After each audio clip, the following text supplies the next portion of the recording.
S. Chand presents educational video lectures as per the AICTE curriculum. Difficult concepts made easy. Study anywhere, anytime.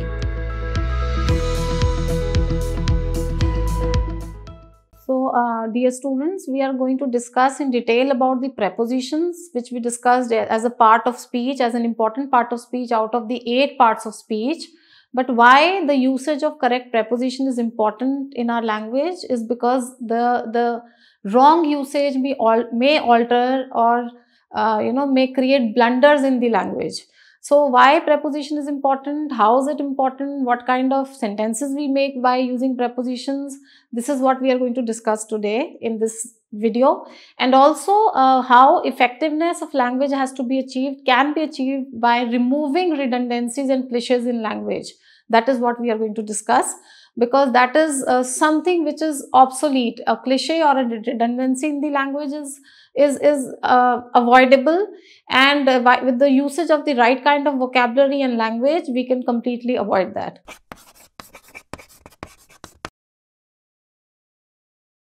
Hello students, welcome to S. Chand Academy. I am Dr. Vidushi Bhardwaj. If you wish to learn more about vocabulary building, sentence construction, all the technicalities of grammar, reading comprehension, parts of speech, sentence construction, you may refer to English for Engineers, which is a wonderful book which will cover all the aspects we have already discussed.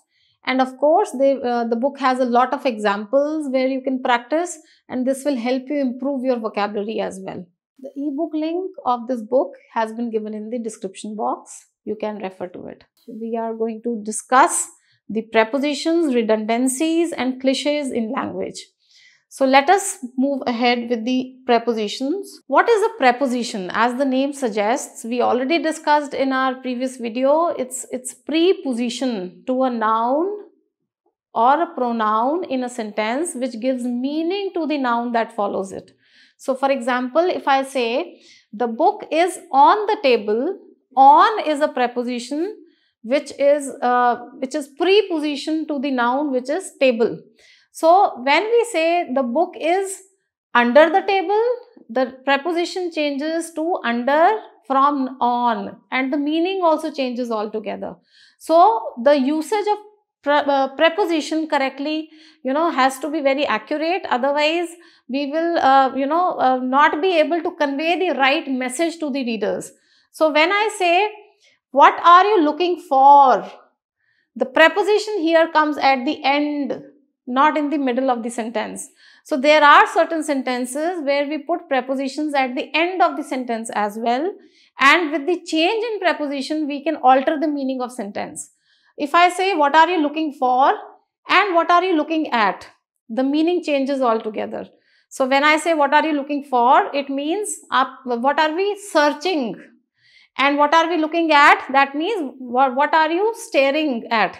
So there is a change in the meaning the moment we change the prepositions here. So when we see the examples, there are plenty of examples of prepositions. They look very easy, but they are not that easy to use in sentences at times. The most important prepositions which we use in language, English language, are at, by, for, from, in, out, through, since, for, with, and the list is endless. Now, when we have a compound preposition, there are different categories, different kinds of prepositions. See, technically speaking, it's not essential to know the kinds of prepositions all the time. But yes, if you know that, you will be able to use it correctly. But yes, when we talk about the usage, practically in sentences, even if you do not know these kinds, that will be okay. But how to use them correctly, that is something you should know. So when we say a compound preposition, it is formed by prefixing a preposition to a noun, adjective, or an adverb. Nobody is going to ask us the definitions of these prepositions, actually speaking. But we are going to get a lot many examples and sentences as to which preposition has to be used correctly. So phrase preposition, where it's a group of words used with the force of a single preposition. For example, when I say according to, or in accordance with respect to, in order to. They are all phrase prepositions.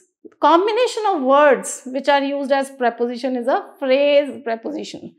Then preposition of place, which actually tries to help us to tell about the place. So for example, if I say the boy is standing behind his mother, it shows that the boy is not right in front of the mother but behind his mother. And if I say the boy is standing beside his mother, so that means he is at the side of his mother. So these prepositions of place, of course, they have a lot of meaning. Under, upon, within. You have to arrive within 24 hours.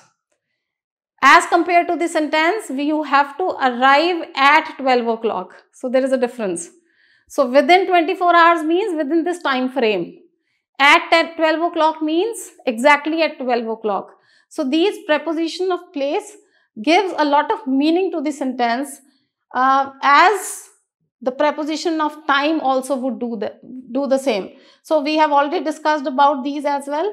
So since and for, there is a lot of difference in the meaning and the students get confused. So when I say I have been waiting for the last 1 hour. So waiting for the last 1 hour as a usual time. But when I say I have been waiting dash 2 o'clock. So when we give a particular time, we mention the time there. We should use since. So when I say that I have been living here since 1954, as compared to the sentence, I have been living here for the last 30 years. So since and for again change the meaning of the sentence. So these prepositions are the words which are placed before the noun or a pronoun, where the meaning of the noun or a pronoun in a sentence altogether is changed and the meaning also changes. So let's proceed with the next slide. There are plenty of examples here which we have already discussed. How at, in, on, from and to. How can they be used? Now let us practice this. So this material is different from that. You should explain this to them. He has been absent. Since or for? Since Monday, because Monday has been mentioned here. I have not been to the theatre for a long time. He goes to school by car. This is a comfortable house to live in. They are called by different names. We should not spend money on luxuries. I gave him a chair to sit on. The new term begins from June 1st. He poured the tea into the mug. He said that he is very pleased with my work. So this is how we can use the prepositions carefully so as to achieve the desired meaning. Just try one more. I told him dash his face that he was a liar. Now these are very tricky sentences, because we usually would think that the preposition should be on here, but it is not on which should be used. It should be I told him to his face that he is a liar, like straight away to his face. The principal has entrusted this work not upon me. It's wrong. He has entrusted this work to me. That means given with trust. They sat. Now this is very tricky. They sat, dash the shade of a tree. They sat, dash the tree.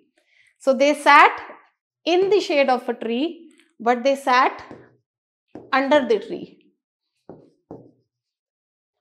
In the shade while under the tree.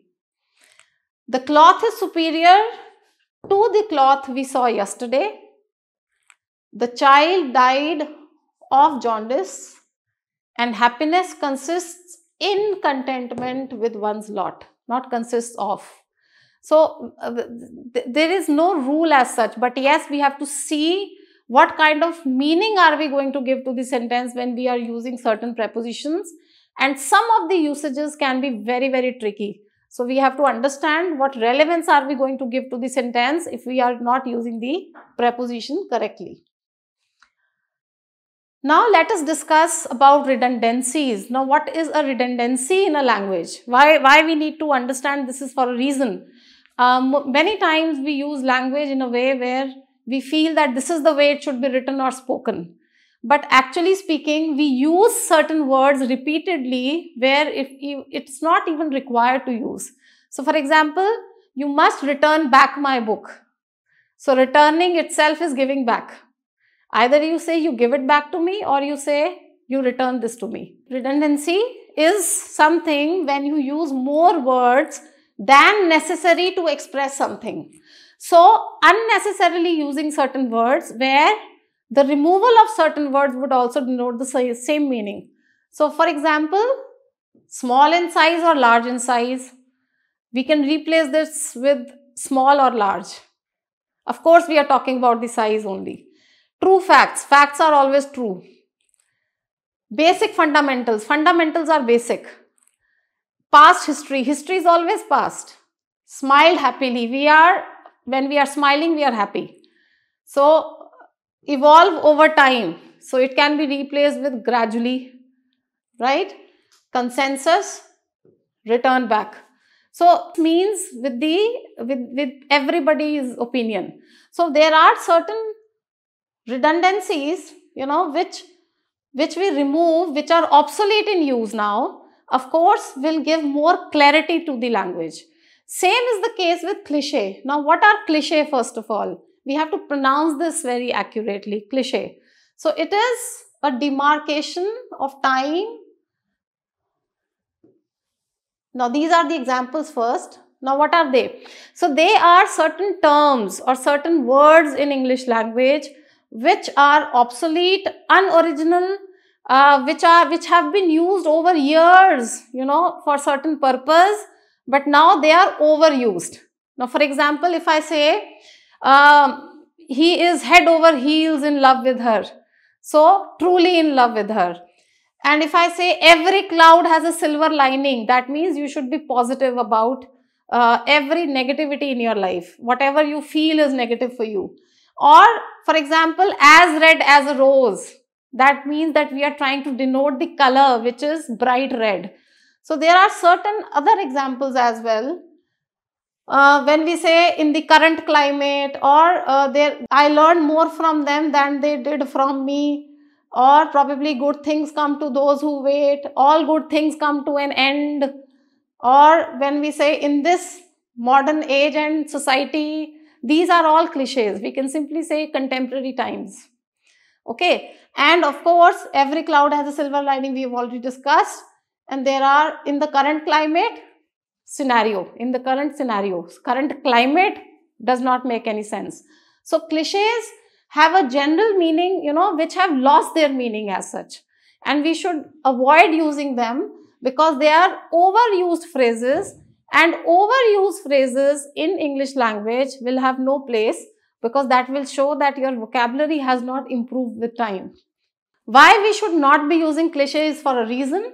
You're telling your reader that probably he should get bored early because it's old usage. They are very vague. They make you seem lazy. They definitely don't show your creativity, right? Because they are the ones which are old terms again. They make, of course, there is no fact there. You have been using them for years, so we do not have any facts with cliche. And they are poor substitutes to actual evidence, especially in terms of academic writing or descriptive writing. We should not be using cliches at all anymore. So in this video, we discussed more about prepositions. We practiced prepositions and we discussed about redundancies and cliches which should not be used in language. We should not be using redundancies and cliches in language because they do not help us achieve clarity of language and they are no more in use. If you wish to learn more about vocabulary building, sentence construction, all the technicalities of grammar, reading comprehension, parts of speech, sentence construction, you may refer to English for Engineers, which is a wonderful book which will cover all the aspects we have already discussed. And of course, the book has a lot of examples where you can practice, and this will help you improve your vocabulary as well. The ebook link of this book has been given in the description box. You can refer to it. If you like the video, please like, share and subscribe to our channel and press the bell to get updates about the future videos.